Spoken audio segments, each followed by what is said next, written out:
Today in class, I said something. And to be honest, I couldn't even tell you now what I said. But in both sections of my class, after I said it, my students just kind of giggled. In the first section, it was random. Like there was a little group over here that kind of seemed distracted, a little group over here that kind of seemed distracted. In my second class, it was like the entire class of 60 students all started giggling and like moving around in their seats. And I was like, hey, what's going on? And they're all looking at me like, oh my gosh, I don't want to say. And one of them finally said, one of my students, who I appreciate, by the way, Aiden, appreciate you, was just like, it's just a stupid joke. Don't even worry about it. It's nothing. And I'm going to ask them later what it was. It was not the time or the point. And I laughed it off. It reminded me a little bit of when I used to teach 5th grade and we'd have to talk about things like the nitrogen cycle, which involves, animals and how they fertilize the ground. It's those kinds of things. There's moments when you're communicating that your audience will react in a way that you're not expecting. Now, I fully expected my 5th graders to giggle about how animals fertilize the ground. But my college kids today, I had absolutely no idea.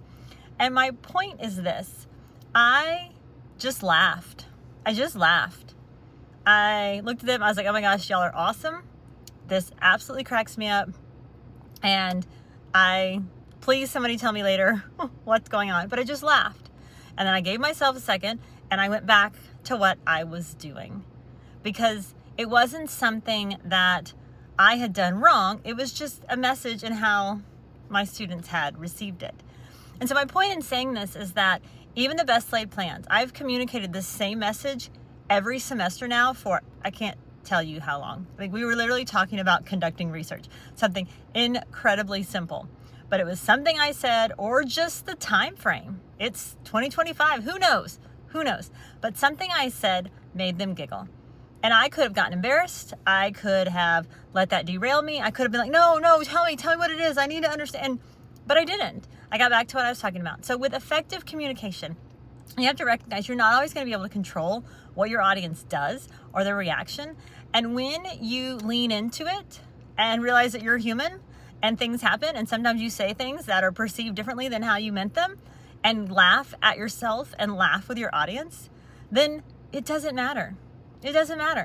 I won't look back on this and go, oh my gosh, I can't believe that happened. And oh, I'm so mortified. And where if I allowed it to live rent free in my head, I would. So give yourself grace and give yourself permission. When you're communicating a message, if it doesn't come across the way that you meant it to, or your audience does not receive it the way that you meant it to, laugh, lean in, see it as an opportunity for people to see you as human, which means they'll connect to you anyway, and just take the moment for what it is. If I find out what it was that my students were giggling at, I'll let you know.